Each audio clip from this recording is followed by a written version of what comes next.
Hey there, YouTube. I'm here with Mr. Park. We're going to be comparing the Staccato P. You guys know it. Maybe you don't love it, but at least you know what this is. We're going to compare it to the Staccato HD. To give you an idea of my experience, I've shot only a couple thousand rounds through the HD. I've worn it in a holster for 3 class days, shooting it, demoing with it a little bit, kind of getting used to the dynamic shooting the gun. Staccato P, I have more than 10,000 rounds through this particular one, and it's a fairly plain Jane 2011, so it's kind of a known quantity. Joel, you've shot these guns. Yeah. But not a lot. Not a lot. All right. So I think we should get your opinion first, because these guns are very similar in terms of, well, they're made by the same manufacturer, similar price point. Mm-hmm. And I think that the internet wisdom that I've seen thus far is that the P shoots better. The P's the one to buy. I kind of disagree. You disagree? Yeah. All right. Tell me more. The P feels... I mean, it's like my Walther steel frame, honestly. It's fine, but it doesn't feel like it's anything special. I don't think. It's just another 2011. It is, yes. I mean, Feel honestly, special. it's fine. All right. But it doesn't feel special. All right, so as far as the shooting dynamics of them, let's talk through that. So this is the 3.5 pound trigger version. Mm-hmm. So you pay an extra $100 they take the trigger from 4.5 to 3.5. Okay. It's the Series 70 trigger, so not drop safe. That part matters. It matters to some people. To the people buying the HD, I think. All right. So the trigger is the first thing. I would say dry firing it for sure. You can tell the difference. Absolutely can. Yes. That having been said, shooting it practically, I don't really notice the difference. Nah. If that's fair to say. I think so. All right. Now the HD, I would say the other thing there's two things that are different. The grip obviously is different. Right, it's not a 2011 grip. Well, let's talk about it. There's a couple things that I think are important. Yes. This has a mag ball on the bottom. That one doesn't. Yes. There's the contour of the gun is different. And it's weird because when you hold that gun, it's like on the front and back, the way this is flared, it protects your hands from getting pinched if you insert a magazine. Yep. But I don't know, it just kind of, it fits well. It's like the ergonomics make sense, I think. Yeah, to me the gun, it feels more solid on the frame. Mm-hmm. Like when I hold it, I do like the feel of the frame. This one does not have the grip safety, the beaver tail sticking out compared to that gun. That's another subtle difference, which I don't really mind, but it's just the way that one feels in the hand. I just like it better. Yeah, so subjectively like the feel of it better. Mm-hmm. Yes. Now I agree. I subjectively like the feel of this better. I'm still getting used to it, of course, as I haven't shot it that much. It is different as I draw a grip on the gun. Mm-hmm.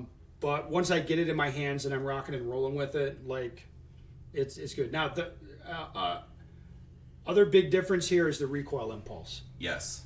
Okay. Now, I would say, this is a 2011. That's fine, right? It works like a 2011. Sure. I wouldn't say it's not a crazy heavy gun, the Staccato P. So it recoils and comes back like a 2011 should.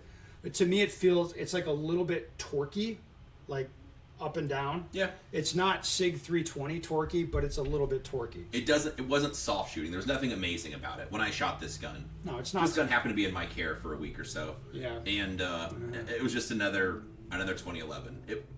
There was nothing special about it. Right. Now, this gun, I would say it's not as soft. It's definitely harsher. It feels faster, Mm-hmm. but it feels neutral and well-balanced, and it feels like it returns right back to center. It reminded me of your Glock 47 when I first shot it. Yeah. Okay. It's not super slow. It's direct, mm-hmm. but I felt like I just did one-shot return on some rocks at the range, so I basically was looking at a spot, press the trigger, and I'm just observing how the sight returns and how it felt for recoil. And it was just like, pop, and it just went right back where I was looking. Yeah, so it's like a fast snap with a quick return to center. And I felt like like you said, flippy, where I feel like it's recoiling more on the top end, or the way the torque comes for that. I just press the trigger, and it felt like it was just going right back to where I was looking. Yeah, so the recoil spring in this is different. There's a buffer in there as well. And they say you can get higher up on the gun. I don't know if that's really true by eliminating the grip safety. Maybe. I don't know. Sure. It looks about the same to It me. looks about the same. I don't know if you're getting higher up on the gun. But yeah, this gun does feel very different. I would say, I don't know that most people would prefer this. I don't know. I suppose it depends on what you like. It does. Like, I like a fast returning gun. It's also worth mentioning that one takes Glock magazines, which like OEM Glock magazines, right? The $30. I mean, Have we tested those? We need to do that tomorrow. No, I've shot it with Glock mags and it works. I haven't had a problem yet, but we'll see. I've been using the provided Mekgar metal magazines. All right, so you know what? Are you interested for the 4.5? Sure. Yeah.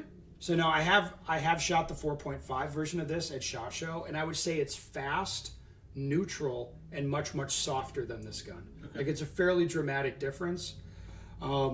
As it sits now, I like Joel, I subjectively prefer the frame, and I prefer the recoil impulse to the Staccato P. Yeah, and I think part of the magic is not having a mag well, and the way this is just kind of blended the bottom part of the grip. It just feels good in the hands, and I felt like I had a good spot to put my support hand to lock into. It just works. All right, I've got one more question for you, Joel, and I think I know the answer. Yeah. Would you personally spend your money on either of these guns? Probably not. I'd have to have a reason to. I knew you'd say that. I personally spent my money on both of these guns, and I'm not really sad about it. I'm okay with it. Yeah, they're cool. The P is, like, to me, the P is a 2011. I think it's quality enough. Like, I would trust that out of the box to be good. Well, I'll plug my own YouTube stuff. If you, I have a YouTube channel also, oddly enough, and I dropped a video a couple days ago, basically babysitting a box of Ben's guns. Just shoot this next to each other, the Atlas. And man, like, if I'm gonna buy a 2011, I want something fun or different. So I would buy the XC over this. Have you heard about the Platypus? Yes, I am familiar. I'm sure you've got one on the way. But not like over this. This is just, it's fine, but it's just an iron-sighted 2011 that feels like the rest of them. So if I was going to buy one, I'd get the XC or something with a little more giddy-up, something fun, just over a plain duty-style gun. What about this? I'd buy that one before I'd buy this one. But I'd still, if I'm going to get one, I want an XC. I want something fly. Because this is a Glock version of a 2011. It is. It's I suppose a duty style gun for 2011s, but if I'm gonna get one, I want something flashy, something cool, something high speed. And this is just more of a plain Jane duty gun. Well, we'll leave it there. I can't wait for the comments. They are built for heroes, though.